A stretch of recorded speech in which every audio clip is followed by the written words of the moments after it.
Welcome everyone to our channel learn for জ্ঞান। So class 12 তোমাদের আমি গতকাল স্ট্রং রুটের এই এসিকিউর কোশ্চেনটা জাস্ট পিডিএফ আকারে তোমাদের শো করে দিয়েছিলাম। বাট তোমাদেরকে আমি একটা জিনিস বলেছিলাম, যদি তোমাদের কোনো প্রবলেম হয় অবশ্যই তোমরা কমেন্ট করে জানাবে, আমি তোমাদের হেল্প করব। বাট তোমরা অনেকেই বলছো যে তোমাদের ওই পার্টটা এক্সপ্লেন করে দিতে, অর্থাৎ এই এসিকিউর যা রয়েছে এটা সম্পূর্ণ এক্সপ্লেন করে দিতে, যাতে তোমাদের বুঝতে সুবিধা হয়। এবং তোমরা তো পিডিএফ নিচ্ছ, পিডিএফের পরে তোমাদের যাতে বুঝতে সুবিধা হয় সেই কারণে তোমাদের এক্সপ্লেন করতে বলছো। এবং অনেকে টিউশনি পড়ো না, অনেকে আমার ক্লাসের উপরে ডিপেন্ড করে রয়েছো, সেই কারণেই আমি এক্সপ্লেন করে দিচ্ছি। অবশ্যই তোমরা দেখো সম্পূর্ণ ভিডিওটা, যদি ভালো লাগে অবশ্যই বন্ধুদের শেয়ার করে ফার্স্ট টাইম বলে চ্যানেলটি সাবস্ক্রাইব করে দেবে। ওকে, এবং তোমরা যেমন শেয়ার করছো প্রচুর পরিমাণে বন্ধুদের মধ্যে শেয়ার করছো, প্রচুর পরিমাণে শেয়ার করতে থাকো, যাতে পশ্চিমবঙ্গের প্রতিটা প্রান্তে প্রতিটা জায়গায় যাতে এই ভিডিওটা পৌঁছতে পারে, প্রতিটা স্টুডেন্ট যাতে ভিডিওটা থেকে হেল্প পেতে পারে। ওকে, সো দেখো পিডিএফটা তোমরা এমন পেয়ে যাবে, সে নিয়ে চিন্তা করার প্রয়োজন নেই, চাইলে তোমরা প্রিন্ট আউট করে নিতে পারো। আর বারবার বলেছি এসিকিউর সাজেশন হয় না, বাট এই সমস্ত গুরুত্বপূর্ণ কোশ্চেন এগুলো তোমরা একটু দেখে যাবে। ওকে, এবং এখান থেকেই আসার চান্স কিন্তু সর্বাধিক, এটা কিন্তু মনে রাখবে। In which town was doctor APJ Abdul Kalam born, অর্থাৎ এপিজে আব্দুল কালাম কোন শহরে বা কোথায় জন্মগ্রহণ করেছিলেন? Doctor APJ Abdul Kalam was born in the island town of Rameswaram in the erstwhile Madras state, অর্থাৎ মাদ্রাজ স্টেটে যার পূর্বের নাম, সেখানে রামেশ্বরম যে দ্বীপের যে তোমার শহর আর কি, আইল্যান্ড টাউন, তো সেইখানেই তিনি জন্মগ্রহণ করেছিলেন। তো এবং সেখান থেকে যে তোমার যদি প্রশ্ন আলাদা করে ঘুরিয়ে দেয়, what kind of family did Kalam belong, কোন কী ধরনের পরিবারে তিনি বসবাস করতেন? Kalam belong to a middle class Tamil family, তিনি তামিল পরিবারে বসবাস করতেন। 2 number question, in whom did Abdul Kalam father have an ideal helpmate, কার মধ্যে তিনি একটা আদর্শ জীবনসঙ্গী খুঁজে পেয়েছিলেন? কালামের বাবা। এটা খেয়াল রাখতে হবে। Abdul Kalam's father had an ideal helpmate in his mother বা in his wife, actually in his wife, তার স্ত্রীর মধ্যে, যার নাম হচ্ছে আসিয়াম, অর্থাৎ কালামসের মায়ের মধ্যে কালামস মাদার উল্লেখ করতে পারো। Who was doctor Kalam's father ideal helpmate, ঠিক সেম একই রকম এটাই, ঠিক আছে। তো সেম একই রকম হচ্ছে সেম একই রকম কোশ্চেন ঘুরিয়ে দিতে পারে। What were Kalam parents regarded, কালামসের পিতামাতায় কীভাবে বিবেচিত করা হচ্ছে এটাও জানো। Kalam parent were widely regarded as an ideal couple, এটাও ঘুরিয়ে দিতে পারে, ঠিক আছে। আইডল কাপল হিসাবে এটা কিন্তু প্রশ্ন থাকতে পারে। আদর্শ জীবনসঙ্গিনী, ওনাদের মধ্যে যে রিলেশনশিপ, তার ফলে কিন্তু যারা লোকালিটি পিপুল আছেন তারা কিন্তু তাদের আদর্শ একজন কাপল হিসাবে, দাম্পত্য হিসাবে কিন্তু বিবেচনা করছেন, সেটাও এখানে কোশ্চেন ঘুরিয়ে দিতে পারে। What distinguish what disadvantage did doctor Kalam's father possessed, কালামসের বাবার যে অসুবিধাগুলি ছিল সেগুলো কী ছিল? Kalam's father possessed neither much formal education আর নর মাচ ওয়েলথ। তো তোমরা চাইলে এটা ঘুরিয়ে লিখতে পারো আরও। তো মোটামুটি এই দুটো পয়েন্ট ফোকাস করবে, একটা হচ্ছে formal education and much wealth, অর্থাৎ তার বাবার ছিল না যে যে আমাদের প্রথাগত শিক্ষা বলতে পারো, যে স্কুল কলেজের শিক্ষা, সেই শিক্ষা তো বেশি ছিল না, এবং এর পাশাপাশি সম্পত্তি বা ধরনের সম্পদ সেটাও কিন্তু বেশি পরিমাণে ছিল না। তো what quality did Kalam's father possessed, কালামসের বাবার কী ধরনের গুণাবলী ছিল? পজেস্ট করেছিল কী ধরনের যে গুণাবলী? পজেস মিনস হচ্ছে হ্যাভ, অ্যাকচুয়ালি ছিল, আছে আর কি, এরকম আর কি। তো according to APJ Abdul Kalam's, his father possessed a great innate wisdom and true generosity of spirit, তো এপিজে আব্দুল কালামস, তো কালামসের মতে হিজ ফাদার পজেস্ট, যে গুণাবলীগুলো ছিল সেটা ছিল ইননেট উইজডম, একটা হচ্ছে তোমার সহজাত যে জ্ঞান বলতে পারো, and true generosity of speech, অর্থাৎ এবং হৃদয়ের যে সহৃদয় আর কি বলতে পারো, সহৃদয় ব্যক্তিত্ব সেটা ছিল সেই জায়গাটা। এবং এটা কোশ্চেনে যদি ঘুরিয়ে দিতে পারে, তো কোশ্চেনে ঘুরিয়ে দিলে কীভাবে দেবে? Why was Kalam's father well known in their locality, তাদের লোকালিটিতে কালামের বাবা কী জন্য বিখ্যাত ছিলেন বা কী জন্য তিনি সুনামধন্য ছিলেন? তো Kalam's father was well known in their locality because he possess, যেটা উত্তর আমি একটু আগে বললাম সেইটাই লিখে দেবে। এবং he also work as a মিয়ার মিডিয়েটার, এবং তিনি মধ্যস্থ হিসেবে কাজ করতেন, মানুষের বিপদে পাশে দাঁড়াতেন সেই কারণে। হু ওয়াজ বেস্ট টু দ্য টাইটেল বাহাদুর, কাকে বাহাদুর উপাধি দেওয়া হয়েছিল? ইন স্ট্রং রুটস, এটা 17 সালের সালগুলো পাশে দেওয়া রয়েছে, দেখতে তোমাদের সুবিধা হবে। তো এখানে দেখো, ওয়ান অফ কালামস মাদার্স ফরবিয়ার, কালামসের মায়ের পরিবারের যে পূর্বপুরুষ ছিলেন ফরবিয়ার্স, ওয়াজ বেস্টোড দ্য টাইটেল, প্রদান করা হয়েছিল টাইটেল উপাধিটি বাহাদুর বাই দ্য ব্রিটিশ, এটা উল্লেখ করে দেবে একটু, বাই দ্য ব্রিটিশ এটা উল্লেখ করে দেবে। এখানে উল্লেখ করা হয়নি, বাট তোমরা একটু উল্লেখ করে দেবে বাই ব্রিটিশ, এটা কিন্তু উল্লেখ করে দেবে, দিলে তোমাদের একটু সুবিধা হবে। ওকে, তো অবশ্যই উল্লেখ করে দেবে বাই ব্রিটিশ। তারপরে how was Abdul Kalam's mother lineage defined from father's, সেই একই বিষয় কোশ্চেনে ঘুরিয়ে দিতে পারে। কালামের মায়ের যে লিনেজ বংশমর্যাদা সেটা বাবার থেকে অনেকটাই স্বতন্ত্র ছিল, কেন অনেকটা আরও বেশি ডিস্টিংগুইশ ছিল, ঠিক আছে। কেমন ছিল সেটাই, কেন ছিল সেটাও দিয়ে দেবে তার সঙ্গে।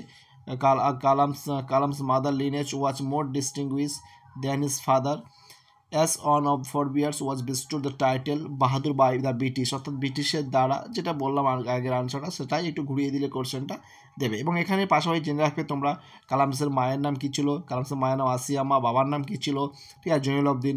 তো এটা কিন্তু দেখে রেখে দেবে, ঠিক আছে। দিতে পারে কোশ্চেন ঘুরিয়ে দিতে পারে, হু ওয়ার দ্য প্যারেন্ট দিতে পারে, বা কালামসের মায়ের নাম কি দিতে পারে, ঠিক আছে। সহজ কোশ্চেন বাট ঘুরিয়ে দিতে পারে, ঠিক আছে। How did Kalam describe his childhood,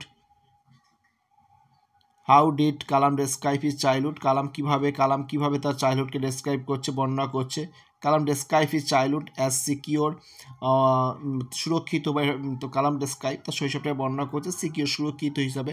materially, সেটা তোমাদের বারবারই বলেছি, ম্যাটেরিয়াল অ্যান্ড ইমোশনালি, একটা হচ্ছে তোমার পার্থিব, একটা ইমোশনাল। অর্থাৎ ইমোশনাল বলতে যেটা ইন্টারনাল, সেটা ফিলিংস, লাভ, পরে পারিবারিক যে ভালোবাসা, ঠিক আছে, বাচ্চাদের যেটা প্রয়োজন সেটা, এবং এর পাশাপাশি ম্যাটেরিয়াল অর্থাৎ যেগুলো আমাদের পার্থিব প্রয়োজন হয়, ঠিক আছে, সেই সমস্ত চাহিদা সমস্ত কিছুই কিন্তু তিনি পেয়েছেন, তার ফলে তার শৈশবটা কিন্তু সুরক্ষিত ছিল, সেটা তিনি বর্ণনা করছেন। ওকে, এবং এর পাশাপাশি তোমরা একটু দেখে জেনে রাখবে শৈশবের থেকে কিছু গুরুত্বপূর্ণ কোশ্চেন থাকে, যেটা রয়েছে what does Kalam fail to recall, Kalam কি মনে করতে ব্যর্থ হচ্ছেন। Kalam fails to recall the exact number of peoples his mother fed everyday, অর্থাৎ তার মা প্রতিদিন কত মানুষের খেতে দিতেন, সেই সংখ্যাটা তার এক্স্যাক্টলি কিন্তু পারফেক্ট যে সংখ্যা, সঠিক সংখ্যাটা কিন্তু তিনি মনে করতে ব্যর্থ হচ্ছেন। ডেসক্রাইব দ্য হাউস অফ কালামসের যে অ্যানসেস্ট্রাল হাউস, যে পৈতৃক বাড়ির যেটা ছিল, সেই বাড়ির বর্ণনা দিচ্ছি এখান থেকে কিন্তু অনেক কোশ্চেন থাকতে পারে। আগের দিনও তোমাদের বলেছিলাম যে একটা এই যে পার্ট, এই পার্টের থেকে কিন্তু বিভিন্ন রকমভাবে কোশ্চেন থাকতে পারে, সেই কোশ্চেনটা পুরো সেট করে দিয়েছি। এখান থেকে যা কোশ্চেন আসবে তোমার লিখে নেবে, বাড়ির থেকে যা কোশ্চেন আসবে লিখে নিতে পারবে। তো এখানে দেখো the ancestral house of Kalam was built in the middle of 19th century, 19th মধ্যভাগে এটা তৈরি হচ্ছে। Which was a fairly large pucca house made of limestone brick, যেটা চুনাপাথর, এবং এটা তৈরি and on the mosque street of Rameswar, যেটা অবস্থিত কোথায়, রামেশ্বরের মক স্ট্রিটে। ওকে, তো এখান থেকে প্রশ্ন দিতে পারে তার বাড়িটা কিসের তৈরি, আনসার তোমরা দেখতে পাচ্ছ, বা দিতে পারে যে কখন তৈরি হয়েছে, ঠিক আছে, সেটাও দিতে পারে, আবার দিতে পারে কোথায় অবস্থিত, দিতে পারে। ঠিক ওই মেন যে আনসার দেখলাম তার মধ্যে থেকে সব বেরিয়ে আসবে। তারপর দেখো what did Kalam's father use to avoid, Kalam বাবা কী এড়িয়ে যেতেন সবসময়, ঠিক আছে। Kalam's father use to avoid all inessential comforts and luxury, অর্থাৎ যেগুলো ইনএসেন্সিয়াল অপ্রয়োজনীয়, সেই কমফোর্ট, সেই আরাম এবং লাক্সারি, সেই বিলাসিতা যেগুলো অপ্রয়োজনীয়, সেগুলো তিনি অ্যাভয়েড করতেন, এড়িয়ে চলতেন। How does Kalam describe his appearance, Kalam কীভাবে তার নিজের যে উপস্থিতি, নিজের যে আউটলুক যেটা বর্ণনা করছেন আমরা নিজের অটোবায়োগ্রাফি রাইটিং উইংস অফ ফায়ারে, সেটাই কিন্তু এখানে বলতে হবে, বা সেটাই কিন্তু আমাদের এখানে লিখতে হবে। Kalam's describe his appearance by saying that, এইটা বলে তিনি বর্ণনা করছেন, হি ইজ আ শর্ট বয়, একটা বেঠে বালক আর কি, শর্ট বয় উইথ আনডিস্টিংগুইশ লুকস, এবং তার যে সৌন্দর্য অতটা ছিল না, তার যে বিউটিনেস বা তার যে আউটফুট, ঠিক আছে, সেটা অতটা সুন্দর ছিল না, ঠিক আছে, সেটাই বর্ণনা করার চেষ্টা করছেন, স্বতন্ত্র ছিল না অতটা। What food was serve two Kalam's in his childhood, তার শৈশবে কালামকে কী খেতে দেওয়া হতো, অর্থাৎ অ্যাকচুয়ালি যে পরের question of same, what did Kalam eat on, Kalam কী খেত, এর পাশাপাশি খেয়াল রাখবে কোথায় বসে খেত, এটাও কিন্তু খেয়াল রাখবে, ঠিক আছে। তো কালামস মাদার সার্ভ, কালামের মা, ঠিক আছে, কালামের মা কালামকে কী দিত, rice, aromatic sambar, variety of sour, homemade pickle and a dollop of fresh coconut chutney, ঠিক আছে, এই সম্বন্ধে সুগন্ধি সাম্বার থেকে শুরু করে ভ্যারাইটি বিভিন্ন রকমের যে ঝাঁঝালো এবং বাড়ির তৈরি তোমার যে তোমার আচার, পিকেল অ্যান্ডের পাশাপাশি তোমার কোকোনাট চাটনি, সব কিছু তাকে দিত তার সেই খাওয়ার সময়, সেগুলোই কোশ্চেন ঘুরে দিতে পারে। এবং খেয়াল রাখবে কিসে খেতে দিত এবং কোথায় খেতে দিত, এটাও খেয়াল রাখবে। Serve him food on the banana leaf with the help of a ladle, ঠিক আছে, অর্থাৎ মেঝেতে বসে খেত, সেটা উল্লেখ করতে পারো, ফ্লোরে বসে খেতেন, যে তোমার কিচেনের যে ফ্লোর সেখানে বসে খেতেন এবং সে বেনানা লিপ কলা পাতায় খেতেন, সেটা উল্লেখ করতে পারো, খেয়াল রাখবে এগুলো। Who would wait for Kalam's father, কালামসে বাবার জন্য কারা ওয়েট করতেন to come out of the মস্কের বাইরে আর কি, মসজিদের বাইরে। তো people of different religion, just হুয়ের জায়গায় লিখে দেবে পিপুল অফ ডিফারেন্ট রিলিজন, ভিন্ন ধর্মের মানুষজন, শুধুমাত্র মুসলিম বা হিন্দু নয়, ভিন্ন ভিন্ন ধর্মের মানুষজন ওয়েট করতেন, would wait for Kalam's father to come out of the মস্ক।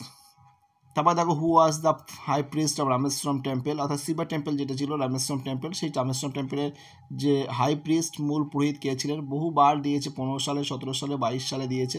তো খেয়াল রাখবে এইটাই হুয়ে যে আনসার, হুয়ের জায়গায় তো জাস্ট লিখতে হবে পাকসেলক্ষণ শাস্ত্রী, আর তো বাকি যা সেম টু সেম। তো সেই কারণে আমি বলবো এই নামটা ভালো করে দেখে নাও। তারপরে যখন প্রশ্ন আসবে, পরের কোশ্চেনে দেখতে পাচ্ছ who was the very close friend, ঠিক সেমভাবে হুয়ের জায়গায় আমরা ঠিক সেম আনসার লিখে দেবো, Pakshi Lakshmana Sastry was the high priest of Shiva temple, Shiva টেম্পলের প্রধান পুরোহিত। ঠিক আছে, প্রধান পুরোহিত এখানে অফ দেবে, প্রধান পুরোহিত স্ট্রংউডের যিনি ছিলেন সে পাকসি লক্ষ্মণ শাস্ত্রী। এবং পাশাপাশি যদি বাবার প্রিয় বন্ধুকে বলে তখন কিন্তু সেম আনসার লিখবে, হুয়ের জায়গায় জাস্ট পাকসি লক্ষ্মণ শাস্ত্রী উল্লেখ করে দেবে, আর কিচ্ছু উল্লেখ করার দরকার নেই। ঠিক আছে, বা সেম কোশ্চেন দেখো whom did Kalam consider to be very close friend, সে একই কোশ্চেন ঘুরিয়ে দিতে পারে। ঠিক আছে, what does Kalam's father say about the relevance of prayer, প্রেয়ারের তাৎপর্য সম্পর্কে বাবা কী বলছেন। According to Kalam's father prayer made possible communion of spirit between people, মানুষের যে আত্মার মিলন ঘটাতে সাহায্য করে, যেটা সম্ভব হয় এর মধ্য দিয়ে, না প্রেয়ারের মধ্য দিয়ে। Where did evening prayer reach, according to Kalam, কালামের মধ্যে সেই প্রার্থনা কোথায় পৌঁছে যাচ্ছে, according to Kalam the evening prayer reach to God, God আল্লাহর কাছে পৌঁছে যাচ্ছে। তো এবং এর পাশাপাশি কী ঘটে, এবং সেই অ্যাকচুয়ালি যে প্রেয়ারের সময় কী ঘটে সেটা এখানে তুলে ধরা হয়েছে। According to Kalam's father what happen when one pray, যখন একজন প্রার্থনা করে, নামাজ পড়ে অ্যাকচুয়ালি এখানে, he transcend his body and become the parts of cosmos, তার যে আধ্যাত্মিক শরীর, সেই শরীরের থেকে কিন্তু তিনি তার মধ্যে আর থাকে না, তার যে দৈহিক যে শরীর যেটা বলি আমরা, সেই জায়গা থেকে কিন্তু নিজেকে উন্মুক্ত করে আবার একটা মহাজাগতিক একটা বিশ্বের একটা অংশ হয়ে যায়, এবং সেখানে থাকে না কোনো রাগ, ঘৃণা, ভয়, বা তারপরে যে ভেদাভেদ, সব কোনো কিছু থাকে না সেখানে, সেখানে শুধুমাত্র থাকে একটা শান্তি, একটা একটা আধ্যাত্মিক বা যে মিলন, যেখানে মনের শান্তি থাকে, যেখানে কোনো রকমভাবে কোনো হিংসা বা কোনো কিছু থাকে না। What according to APJ Abdul Kalam's father does adversity always present, adversity always কী উপস্থাপন করে, দুরবস্থা আমাদের সামনে। According to doctor APJ Abdul Kalam's father adversity always present opportunity for introspection, অর্থাৎ আমাদের সামনে এই দুরবস্থা সর্বদা সর্বদা প্রেজেন্ট উপস্থাপন করে অপরচুনিটি, সুযোগ, ফর ইন্ট্রোস্পেকশন, নিজেকে আত্ম উপলব্ধি করার জন্য, ফর ইন্ট্রোস্পেকশন, নিজের আত্ম উপলব্ধি করতে, অর্থাৎ নিজের যে কী ভুল করছি, কেন করছি, নিজেকে জানার জন্য, নিজেকে ইউটিলাইজ করতে শেখাবে সেই ভুলগুলো, যেটা আমরা সকলেই জানি যে ভুল হলে আমরা মানুষের শিখি, সেই জিনিসটাই কিন্তু এখানে তিনি বলছেন। What were the necessary thing Kalam's father provide to his family, কালামসের বাবা তার পরিবারকে কী প্রোভাইড করতেন, কী প্রদান করতেন, প্রয়োজনীয় জিনিস। He provided them all the necessary thing like food, clothes and medicine, অর্থাৎ যেগুলো প্রয়োজনীয়, যেগুলো আমাদের ইনএসেন্সিয়াল নয়, যেগুলো আমাদের পার্থিব জীবনে, যেগুলো আমাদের দৈনিক জীবনে প্রয়োজন, ফুড, খাবার থেকে, কাপড় থেকে শুরু করে, ঔষধ থেকে শুরু করে, সেই সমস্ত গুরুত্বপূর্ণ জিনিসগুলো তিনি কিন্তু প্রোভাইড করতেন। ঠিক আছে, কিন্তু যেগুলো ইনএসেন্সিয়াল কমফোর্ট, সেগুলো তিনি এড়িয়ে চলতেন, সেগুলো কখনো তিনি সঙ্গে নিয়ে চলতেন না, বা সেগুলো সঙ্গে নিতে চাইতেন না, অর্থাৎ সেগুলোকে তিনি বাদ দিতেন তার জীবন থেকে। In which language or prayer chanted in the mosque, সেই মসজিদে কোন ল্যাঙ্গুয়েজে, কোন ভাষায় নামাজের যে মন্ত্র সেটাকে পড়া হতো আর কি actually. In the mosque the prayer was Arabic language, Arabic ভাষায়, অর্থাৎ আরবি ভাষায়। What made Rameswaram famous to pilgrims, কোন জিনিসটা রামেশ্বরমকে বিখ্যাত করেছে তীর্থযাত্রীদের কাছে। The Shiva temple made Rameswaram famous to the pilgrims, অর্থাৎ শিবা টেম্পল, এই যে শিবা যে মন্দির, অর্থাৎ শিবের যে মন্দির, সেই শিবের মন্দিরটা রামেশ্বরমকে বিখ্যাত করেছে তীর্থযাত্রীদের কাছে, রামেশ্বরমকে। ঠিক আছে, তারপর এই কোশ্চেন ঘুরিয়ে ঘুরিয়ে দিতে পারে, বাকিগুলো আছে অন স্ক্রিনে দেখতে পাচ্ছ। এবং এর পাশে যেটা খেয়াল রাখবে, এই রামেশ্বরম টেম্পলটি কিন্তু, শিবা টেম্পলটি was situated in Rameswaram which was 10 minute walk from নাইটর্স হাউস, অর্থাৎ কালামসের বাড়ি থেকে কিন্তু এটা 10 মিনিট পায়ে হেঁটে। What was one of the most vivid memory of Kalam early childhood? কালামের শৈশবের সবচেয়ে গুরুত্বপূর্ণ মেমোরির মধ্যে একটি কি উল্লেখযোগ্য স্মৃতি রয়েছে, তার মধ্যে একটি এখানে উল্লেখ করতে বলা হয়েছে। এবং খেয়াল রাখবে এটা কিন্তু এবছরের জন্য মোস্ট ইম্পর্টেন্ট কোশ্চেন এসএকিউর ক্ষেত্রে। বড় কোশ্চেন দেবে না, গত বছর বড় কোশ্চেন এসে গেছে। ওয়ারিং ট্র্যাডিশনাল আর্টওয়্যার, তারা যে তোমার নিজস্ব ধর্মীয় পোশাক সেই টিয়ার পরিধান করতেন। And Shastri and Jainulabdeen use to discuss spiritual matter, এবং তারা আধ্যাত্মিক বিষয় নিজেদের মধ্যে ডিসকাশন করতেন, আলোচনা করতেন। This was the most vivid memory of Kalam, এটাই ছিল কালামসের যে অন অফ দ্য, এখানে অন অফ দ্য উল্লেখ করে দেবো, one of the most vivid memory of কালামের। How did Abdul Kalam's father start his day? কালামের বাবা কীভাবে দিন শুরু করতেন? Kalam's father start his day by reading the namaz before dawn, অর্থাৎ ভোরের আগে 4টের সময় জানি আমরা নামাজ পড়ে তিনি কিন্তু দিন শুরু করতেন। ওকে, এবং টাইমটা এখানে পয়েন্টটা দেখতে পাচ্ছ, সেম কোশ্চেন ঘুরিয়ে দিতে পারে, সেই জন্য টাইম এখানে এই পার্টটা সব দেখে রেখে দেবে। After the namaz Kalam's father would go to the coconut group and collect bring some coconut, then he would have his breakfast. তিনি কখন ব্রেকফাস্ট করতেন? নামাজ পড়ার পরে তিনি কোকোনাট গ্রুপে যেতেন, সেখান থেকে কোকোনাট গ্রুপ আনতেন এবং তারপরে তিনি ব্রেকফাস্ট করতেন। When did Kalam's father take his breakfast? Same question, এখানে এটা এক্সট্রা দেওয়া হয়ে গেছে, দরকার নেই, তোমরা এটাই দেখে নেবে, আগেরটা যেটা বললাম সেটাই করে নেবে। How did narrator's father convey complex spiritual concept? কীভাবে এখানে ন্যারেটর অর্থাৎ কালামসের বাবা যে কমপ্লেক্স জটিল যে আধ্যাত্মিক ধারণাগুলো সেগুলোকে তিনি কীভাবে ব্যাখ্যা করতেন, কীভাবে প্রদান করতেন সাধারণ মানুষের মধ্যে? অর্থাৎ the narrator father convey complex spiritual concept in very simple, খুবই সহজ ভাষায়, down to earth in Tamil, অর্থাৎ যেগুলো মাটির মানুষের ভাষা, অর্থাৎ মানুষের ভাষা, জনসাধারণের ভাষা, সেই ভাষা তাদের তামিল ভাষা, সেই মাতৃভাষায় সকলের সামনে তিনি উপস্থাপন করে দিতেন। How did Hindus and Muslim live in Kalam's locality? Kalam's locality হিন্দু মুসলিম কীভাবে বসবাস করতেন? Hindus and Muslim lived amicably, অথবা বলতে পারো friendly manner in Kalam locality, অর্থাৎ বন্ধুত্ব সম্পন্ন সম্পর্কে তারা কিন্তু বসবাস করতেন। What did Kalam endeavour to understand? Endeavour means try to understand, অর্থাৎ হোয়াট ডিড কালাম চেষ্টা করছিল, মানে কালাম কোন জিনিসটা বা কী জিনিস, কোন জিনিসটা অ্যাকচুয়ালি আন্ডারস্ট্যান্ড বোঝার চেষ্টা করছিলেন? Kalam endeavour to understand the fundamental truth revealed to him by his father. Kalam চেষ্টা করছিলেন বোঝার জন্য দ্য ফান্ডামেন্টাল ট্রুথ, যে মৌলিক সত্য, পার্থিব সত্য যেটা, রিভিলড টু হিম তার কাছে উন্মোচিত হয়েছিল বা তার কাছে প্রকাশিত হয়েছিল, তার কাছে জেনেছিল বাই হিজ ফাদার, তার বাবার কাছ থেকে, তার যে আধ্যাত্মিক অর্থ সেটাই তিনি কিন্তু, বা তার যে পার্থিব সত্য সেটাকে তিনি উপলব্ধি করার চেষ্টা করছিলেন এক কথায়। What did doctor Kalam see when he came out the মক্স after the evening prayer with his father? বাবার সঙ্গে প্রেয়ার করার বেরিয়ে আসার পরে তিনি কী দেখতেন? যখন তিনি বেরিয়ে আসতেন after the evening prayer with father, he saw people of different religious. এটা আমি আগের পার্টে নিয়ে যাওয়া ভাবছিলাম, বাট খেয়াল করিনি, এখানে পড়ে গেছে। যাক, আগে যেখানে দিয়েছিলাম এই কোশ্চেনটা দেওয়া রয়েছে, দেখবে different people of different religions waiting for his father, ওখানেই অরে একই কোশ্চেন, বিভিন্ন ধরনের মানুষ তার বাবার জন্য ওয়েট করতেন, এটা তিনি দেখতেন। How does Kalam describe his neighbourhood? Kalam তার শৈশবের যে তোমার প্রতিবেশী সেটাই বর্ণনা করেছে। According to Kalam his locality was predominantly Muslim but lot of Hindu family lives amicably with their Muslim neighbours, অর্থাৎ তার প্রতিবেশীতে বেশিরভাগই সবই লোকালিটিটা পুরো মুসলিম ছিল, বাট অনেক হিন্দু পরিবার সেখানে বসবাস করতেন, তারা বন্ধুত্ব সম্পূর্ণভাবে তাদের মুসলিম প্রতিবেশীদের সঙ্গে বসবাস করতেন। হোয়ার ডিড কালামস ফাদার গো? কালামসের বাবা কোথায় যেতেন ফর ইভিনিং প্রেয়ার? ইভিনিং প্রেয়ারের জন্য কালামকে কোথায় নিয়ে যেতেন? Kalam's father went to an old মস্ক in their locality for evening prayer, তাদের যে এলাকায়, তাদের যে লোকালিটিতে একটা পুরনো মসজিদ ছিল, সেই পুরনো মসজিদে যেতেন সান্ধ্যকালীন যে নামাজ, সেই নামাজ পড়ার জন্য। How did Kalam's father sanctify the water for invalid? কীভাবে তিনি সেই জলটিকে মন্ত্র দিতেন আর কি, মানে যে বলতেন না মন্ত্র পড়া জল আর কি, যে জলটা আর কি অনেকে নিয়ে যেতেন আরোগ্য লাভের জন্য। তো Kalam father dipped his finger বা dip the finger in the boil water, অর্থাৎ সেই জলের মধ্যে তার বাবা আঙুল দিতেন এবং chanted the prayer to sanctify the water, অর্থাৎ সেটাকে মন্ত্রমুগ্ধ করার জন্য বা পবিত্র করার জন্য অ্যাকচুয়ালি সেই জলটাতে তিনি কিন্তু আঙুল দিয়ে মন্ত্র পড়তেন।